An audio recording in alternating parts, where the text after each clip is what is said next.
ଅଧୁରା ସ୍ୱପ୍ନର ଶେଷ ସ୍ମୃତି। ପ୍ରେମ ଯେତିକି ମଧୁର ସେତିକି ଗଭୀର ବିଚ୍ଛେଦର ଯନ୍ତ୍ରଣା। ଯେତେବେଳେ ଜଣେ ମଣିଷ ନିଜର ସବୁଠୁ ପ୍ରିୟ ବ୍ୟକ୍ତିଙ୍କୁ ହରାଇଥାଏ, ସେତେବେଳେ ପୁରା ଦୁନିଆଟା ଯେମିତି ଅଚାନକ ଅନ୍ଧାର ହୋଇଯାଏ।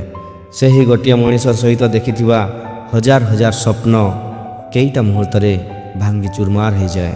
ସେ ଦିନର ସେହି ହସ ଖୁସିର ସ୍ମୃତିଗୁଡ଼ିକ ଆଜି ଲୁହ ହୋଇ ଆଖିରୁ ବୋହିଯାଏ।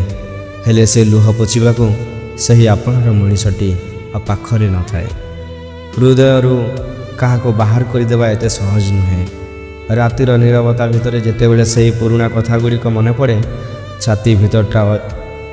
ଛାତି ଭିତରଟା ଅଜଣା ଘରେ ଭରିଯାଏ। ମନ ହୁଏ ତାଙ୍କୁ ପୁଣି ଥରେ ପାଖକୁ ଡାକିବାକୁ, ତାଙ୍କ ହାତ ଧରି କହିବାକୁ ଯେ ତୁମ ବିନା ମୁଁ ଅଧୁରା। କିନ୍ତୁ ଅଭିମାନ ଆଉ ପରିସ୍ଥିତି ଆଗରେ ଆମେ ସବୁବେଳେ ହାରିଯାଉ। ସେହି ଗୋଟିଏ ମଣିଷ ପାଇଁ ଅପେକ୍ଷା କରି କରି ଆଖି ଥକିଯାଏ। ହେଲେ ତାଙ୍କର ଫେରିବା ବାଟ ଆଉ ଦିଶେ ନାହିଁ। ଶେଷରେ କେବଳ ରହିଯାଏ ଏକ ଅଧୁରା ପ୍ରେମ କାହାଣୀ ଆଉ କିଛି ନୀରବ କାନ୍ଦ।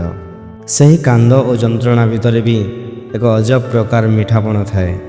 ବିରହର ନିଆଁରେ ଜଳି ମଣିଷ ଅଧିକ ପବିତ୍ର ହୋଇଯାଏ। ପ୍ରେମ କୌଣସି ସର୍ତ୍ତ ରଖେ ନାହିଁ କି କୌଣସି ପ୍ରତିଦାନ ଖୋଜେ ନାହିଁ। ଏହା ତ ସମୁଦ୍ର ପରି ବିଶାଳ ଏବଂ ଆକାଶ ପରି ଅସୀମ। ଜଣେ ବ୍ୟକ୍ତିର ଦୋଷ ଦୁର୍ବଳତାକୁ ଜାଣିପାରେ ମଧ୍ୟ ତାଙ୍କୁ ସେମିତି ହିଁ ଆପଣେଇ ନେବା ହେଉଛି ପ୍ରେମର ଶ୍ରେଷ୍ଠ ପରିଚୟ।